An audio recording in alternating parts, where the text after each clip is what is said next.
আসসালামু আলাইকুম ওয়া রাহমাতুল্লাহ। প্রিয় দর্শক, আয়াতুল কুরসির কথা আপনারা নিশ্চয়ই শুনেছেন। আয়াতুল কুরসির এমন 4টি আমলের কথা আজকের ভিডিওতে আলোচনা করব, যে 4টি আমল যদি আপনি দৈনন্দিন জীবনে করতে পারেন, ইনশাআল্লাহ মৃত্যুর পরবর্তী জিন্দেগিটা সুখময় হয়ে যাবে ইনশাআল্লাহ, এবং পরকালের জিন্দেগিতে আল্লাহ রাব্বুল আলামিন আপনাকে অবশ্যই জান্নাত দান করবেন ইনশাআল্লাহ।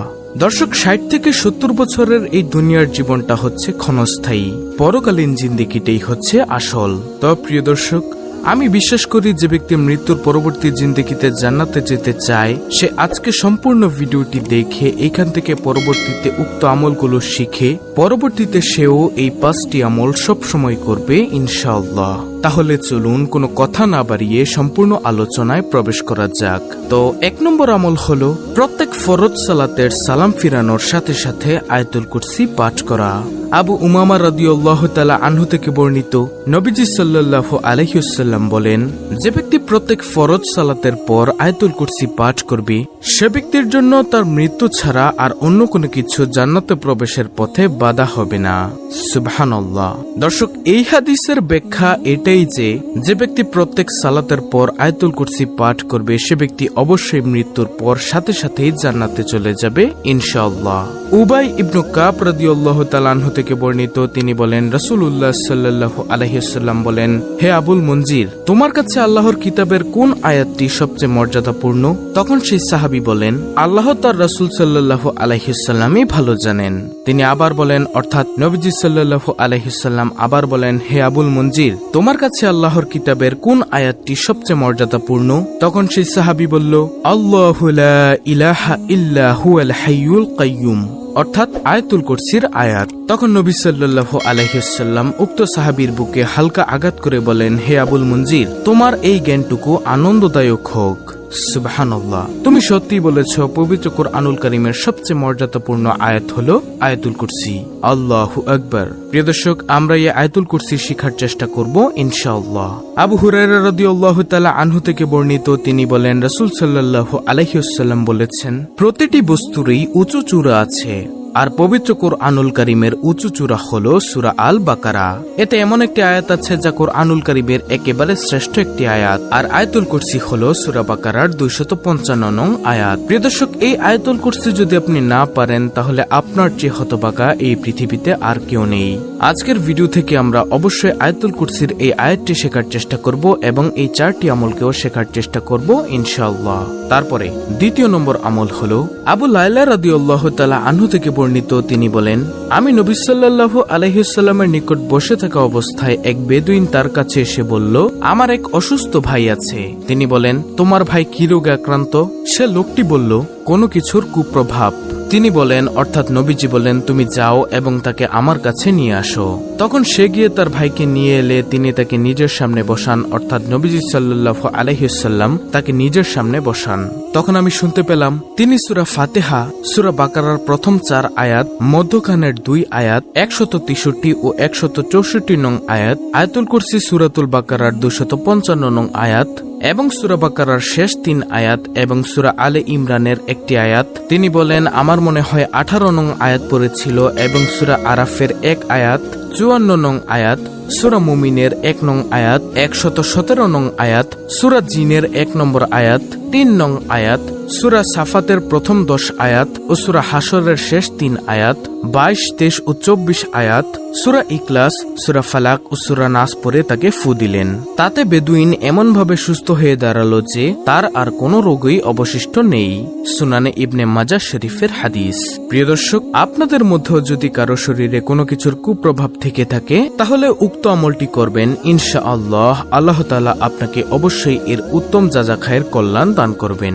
3 নম্বর আমল হলো, আপনি যদি কোথাও গমনের উদ্দেশ্যে বাড়ি থেকে বের হন, অর্থাৎ কোথাও যাবেন, এমন সময় বাড়ি থেকে বের হওয়ার সময় যদি আয়াতুল কুরসি পড়ে আপনার শরীরটাকে মাসাহ করেন, মাসাহ করে বাড়ি থেকে বের হন, আল্লাহ রাব্বুল আলামিনের হাজারো ফেরেশতা আপনাকে পাহারা দিবে, যাতে করে দুনিয়ার সকল বালা মুসিবত থেকে আপনি বেঁচে যান ইনশাআল্লাহ। আল্লাহু আকবার। তারপরে চতুর্থ নম্বর আমল হলো আয়াতুল কুরসি পরে ঘুমিয়ে যাবার আমল। নবীজি সাল্লাল্লাহু আলাইহি ওয়াসাল্লাম তার সাহাবী আবু হুরায়রা রাদিয়াল্লাহু তাআলা আনহুকে কাজ দিলেন যে সদগার মাল পাহারা দেওয়ার জন্য। তখন সেই সাহাবী আবু হুরায়রা রাদিয়াল্লাহু তাআলা আনহু সেই মালগুলো পাহারা দিচ্ছেন। এমন সময় তিনি দেখলেন একজন লোক চুপি চুপি এসে সেইখান থেকে খেজুর অথবা অন্য কিছু চুরি করে নিয়ে যাচ্ছেন। তখন আবু হুরায়রা রাদিয়াল্লাহু তাআলা আনহু সেই চোরের হাত ধরে বলল, আমি তোমাকে নবীজির দরবারে নিয়ে যাব, তোমার বিচার করা হবে। তখন ওই চোর কান্না করা শুরু করলো। সে অভাবের কথা বলল যে আমার ঘরে অনেক অভাব, তুমি আমাকে ছেড়ে দাও, আমি আর জীবনেও চুরি করব না। নবীজির সাহাবীদের তো ছিল অনেক মায়া। নবীজির সাহাবী আবু হুরায়রা রাদিয়াল্লাহু তাআলা আনহু সেই চোরকে মায়া করে ছেড়ে দিলেন। নবীজি সাল্লাল্লাহু আলাইহি ওয়াসাল্লামের দরবারে পরের দিন যাওয়ার পর নবীজি তাকে জিজ্ঞাসা করলো, ও আবু হুরায়রা, গতকাল রাতে তোমার কাছে একজন চোর গিয়েছিল, তুমি তাকে কি করেছো? নবীজির সাহাবী বলল, হে নবী, আমার অত্যন্ত মায়া হয়েছিল তার প্রতি, কারণ সে অভাবের কথা বলেছে, কান্না করে দিয়েছে, তাই আমি তাকে ছেড়ে দিয়েছি। নবীজি বলেন, সে মিথ্যা বলেছে, দেখবে সে আবার আসবে। পরের দিন সেই সাহাবী আবার পাহারা দিচ্ছে। এমন সময় দেখলো আবার সেই চোর আসলো। তখন নবীজির কথা মতোই সেই চোরকে নবীজির সাহাবী ধরে ফেললো, বলল, আর আমি তোমাকে ছাড়বো না, কারণ তুমি ওয়াদা ভঙ্গ করেছো, তোমাকে আমি নবীজির দরবারে নিয়ে যাব। তখন সেই চোর বলল, আমি আর জীবনেও আসবো না, আপনি আমাকে ছেড়ে দিন। আমি বললাম তো, আমি আর জীবনেও আসবো না। আরে ভাই, আমার অনেক অভাব, এজন্যই আমার আসতে হয়। তখন নবীজির সাহাবী তাকে আবার ছেড়ে দিলেন। পরের দিন নবীজির দরবারে গেলে নবীজি জিজ্ঞাসা করলেন, ও আবু হুরায়রা, তুমি গত রাতের চোরকে কি করেছো?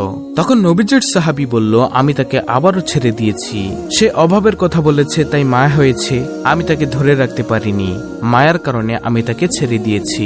নবীজি সাল্লাল্লাহু আলাইহি ওয়াসাল্লাম বলেন, ও আবু হুরায়রা, সে আজকে রাতে আবার আসবে। তখন নবীজির সাহাবী খেপে গেলেন এবং বললেন, কি, আমি তাকে 2-3 ছেড়ে দিলাম, তারপরও সে আবার আসবে? আমি তাকে আজকে রাতে ধরবই। তখন নবীজির সাহাবী আবার পাহারা দিচ্ছেন রাতের বেলায়। এমন সময় সেই চোর আবার আসলো। তখন নবীজির সাহাবী চুপি চুপি গিয়ে তাকে ধরে বলল, আর তোমাকে ছাড়া হবে না, তোমাকে আমি আজকে আটকে রাখবই, তুমি একেবারে আজকে আর যেতে পারবে না।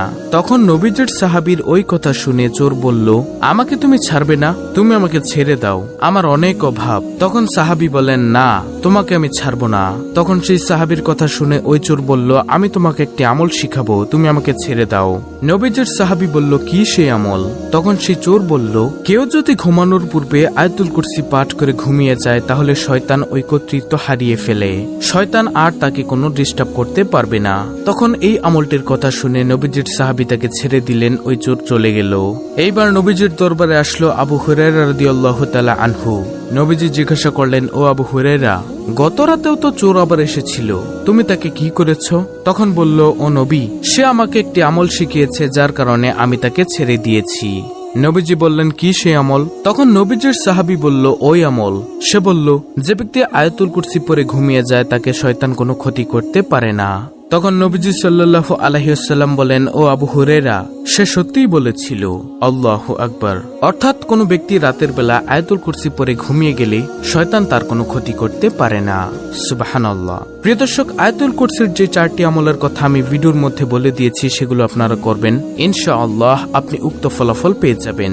অত্যন্ত গুরুত্বপূর্ণ একটি ভিডিওটি ভালো লাগলে অবশ্যই চ্যানেলটিকে সাবস্ক্রাইব করে পাশে থাকা বেল বাটন অল বাজিয়ে দিবেন। ভিডিওটিতে একটি লাইক দিবেন এবং কমেন্টে আমিন লিখবেন এবং অন্য মুসলিম ভাই বোনদের কাছে ভিডিওটি শেয়ার করে দিবেন, যেন তারাও দেখে শিখে এই আয়াতুল কুরসির আমলটি করতে পারে। আল্লাহ রাব্বুল আলামিন আমাদের সকলকে আয়াতুল কুরসির আমল করার তৌফিক দান করুন। আমিন।